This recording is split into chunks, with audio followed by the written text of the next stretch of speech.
Nothing so sweet as magic is to him, which he prefers before his chiefest bliss, and this the man that in his study sits.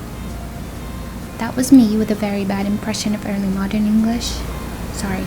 If it's not obvious, our play for today is Doctor Faustus.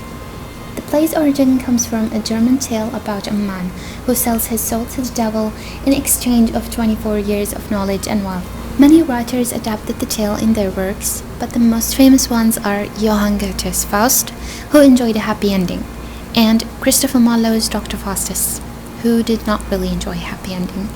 Sadly, this is our version for today. I'm not really sad, I'm sort of excited. Let's get into it. There are varieties of understandings of the plot, so I'll try to explain it as simple and brief as possible to make the concepts the play presented clear enough for everyone. I'll also diminish the comic scenes, which show how trivial Faustus's aim is, to make sure the whole focus is on the main protagonist. My sincere apology for that. Now let's get into it. The play starts with a prologue saying this is not a story about war nor love. This is about an ambitious man who favored magic over religion. They provided a biography of Faustus, who rose from humble birth to become a doctorate winner. They tell us about the good side of his personality, but then they point that he was proud, sort of an overreacher, and they made an allusion to the Greek myth of Icarus, who flew too high near the sun, making his waxing wings melt and causing his own death. Then the first scene begins with bored Dr. Faustus. He is bored with the knowledge he owns in theology, philosophy, logic, and medicine. He wants more and more. Seriously, he wants way more and more. He wants to achieve both knowledge and abilities which are beyond the human reach, transforming himself into a mighty god. He asks one of his friends, who is skilled at black arts, about magic, ignoring the good angel's warnings. Valdez and Cornelius both teach him dark arts with the intention of letting Faustus make the sacrifice of practicing rather than them. He manages to raise an ugly devil called Mephistopheles, a servant for Lucifer. At this moment, Faustus is only in danger of damnation. After raising Mephistopheles, Faustus starts asking him questions about the fallen angel Lucifer and about hell, which Mephistopheles answers in a similar way to the subsequent John Milton's Paradise Lost, which is known to present the story of Adam, Eve, the serpent, as well as the fallen angel Lucifer, clearer than the Bible did. For Mephistopheles, hell is the absence of God. Faustus then makes the deal of selling his soul to the devil for 24 years of wealth, power, and exceptional abilities. Sweet Faustus, think of heaven and heavenly things. No, Faustus, think of honor and wealth. Faustus is now torn between the good and bad angels' comments. Their role in the play is to make sure the audience are aware of the moral perspectives according to the Renaissance common sense, of course. Faustus thinks of both God and Lucifer, but future wealth tempts him to agree to sign the deed with his blood. He was convinced of being damned anyway. This shows the impact of Calvinism, a Protestant doctrine which argued that salvation is sort of God's gift rather than an effort made by humans. His blood doesn't flow at the very start, and he interprets this as that maybe he should not sign it. Well, duh, but he signs it anyway. A reference to the Bible appears on his hand, Homo fuge, or fly to God man, run for your life, as an irony to point that he has lost his last connection with God. Mephistopheles makes asides in this scene to show the audience how cunning and evil he is. He starts distracting him from those words with a delightful show of devils, fetching him crowns and rich clothes. Now Mephistopheles is at Faustus' service for 24 years, and that Faustus' body and soul are for the devil at the end of those years.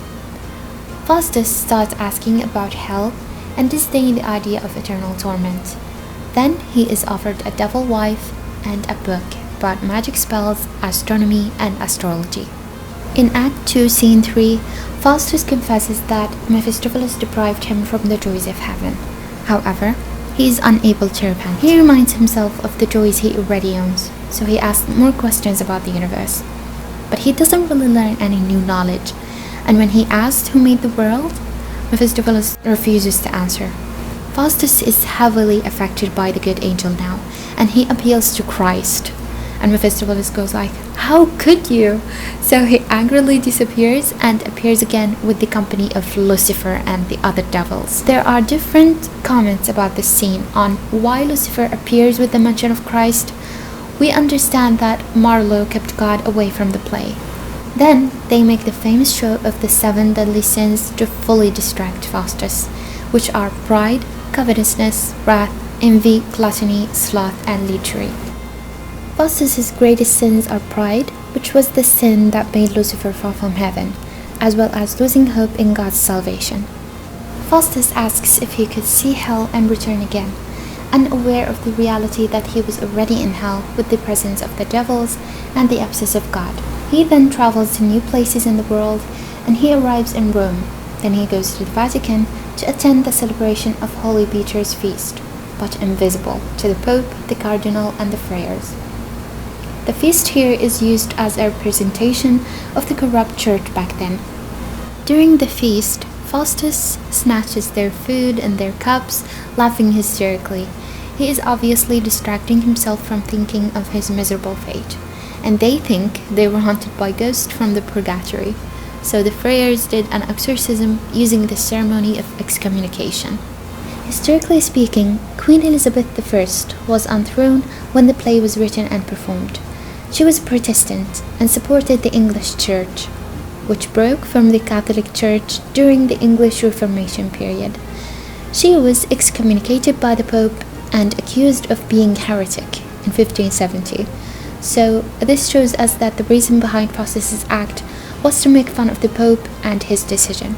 Faustus returns to Germany and is welcomed by his friends. He is now famous, and he has been invited by the Roman Emperor Charles V, one of the greatest characters of the European history. He asked Faustus to bring him Alexander and his paramour as they were during their lifetime, and so he does. So the emperor promises to reward him.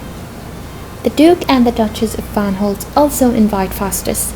The pregnant Duchess asked Faustus for a bowl of grape from a land where the season is summer, which he brings, of course. So she was delighted and promises to reward him as well. At this point, it is clear for us that Faustus is turned to be an entertainer for those around him. His life is not his anymore. Actually, his life is not his the moment he wrote the deed. At the end of the 24 years, Wagner, Faustus's servant, tells us that his master Faustus might die soon, and that he wrote a will giving all of his possessions to Wagner. Faustus is now having the Last Supper with his colleagues. Reminds you of something? Yep, a blasphemous imitation of Christ's Last Supper.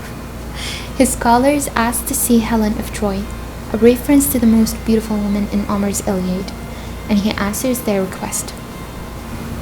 An old man appears to remind Faustus that he could still give up necromancy and repent. Faustus was going to end his own life with the dagger Mephistopheles offered him at the right moment, as a way to make him commit the greatest sin, the refusal to believe God's word that any soul can be saved. But the old man stops him from doing that. Then Faustus asks the devil to kill the old man for trying to convince him to repent. What the? We see that Faustus had a choice to choose between good or evil, but he decided to follow devils. Therefore, he is fully responsible for his own tragic end, not God. To distract himself, he asks Mephistopheles to bring him Helen of Troy again, and he takes her as his lover. Here, sexual desire is seen to blind Faustus's mind of all that happened. Even when so close to damnation, he was still seeking mortal love, committing another sin, which is lechery. His scholars are now worried after he confessed that he practiced deadly sins. The serpent that tempted Eve might be saved, but not Faustus. Seeing that he has lost hope, they promise to pray for him. The last part of Act 5, Scene 2 is beyond amazing. Faustus is solitary, and the clock is ticking. One hand reaching up, one hand reaching down, leaping up to God, but being pulled down. The language used in the final soliloquy is like an imitation of the clock striking. At first, Faustus sought to be a mighty God. Now, at his final hour, he wants to be less than a human, more like an element, water drops, to fall into the ocean and never be found, because of his fear of endless suffering. The clock indeed strikes. Lucifer, Mephistopheles, and the devils are entering to take him to hell, with him begging to breathe for a while, and that he'll burn his books of magic, a common way to abjure magic back then. But too late, Faustus is gone, and the play ends. After making sense with the play, there's a question that all critics ask. Should we classify this play as a morality play or a tragedy?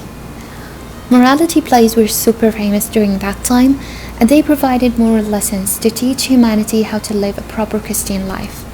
With the use of the chorus and the good and bad angels, we could sense a morality play in Doctor Faustus, which gave warnings not to practice black magic.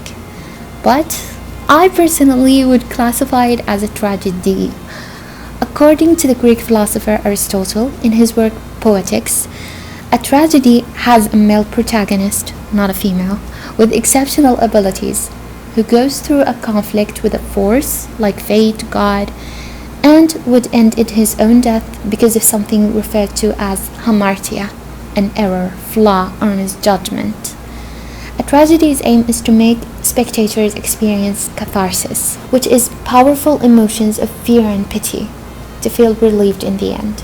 This all could apply perfectly to Doctor Faustus, for the male protagonist had great abilities, went through an inner conflict between good and evil, ended up damned because of pride, his own hamartia. But most importantly, it causes catharsis to anyone who watches or reads the play. Yeah, who was behind that masterpiece? Christopher Marlowe. This man in the Renaissance period was infamous of being a heretic, atheist, homosexual, who mocks religion and has a cruel heart. And they believed his own violent death when he was only 29 years old was God's judgment upon his behavior. However, Marlowe was appreciated later, for in less than 6 years, he made transformations in English poetry with his use of blank verse, just like Shakespeare. Which brings us to another topic. There is a myth among literature students which claims that both Christopher Marlowe and William Shakespeare might be the same person. Marlowe was born in the same year as Shakespeare, and many believe that Marlowe faked his own death because of many reasons, and continued to write under the name Shakespeare. Oh, it's too good to be true. I'm not going further with that. By this, we reach the end of the video. I know it's super long, but Dr. Faustus is worth it. What are your opinions on the play, and under which genre do you classify it? A morality play, a tragedy? Feel free to write all your analysis in the comments below. I would love to read them. Bye bye!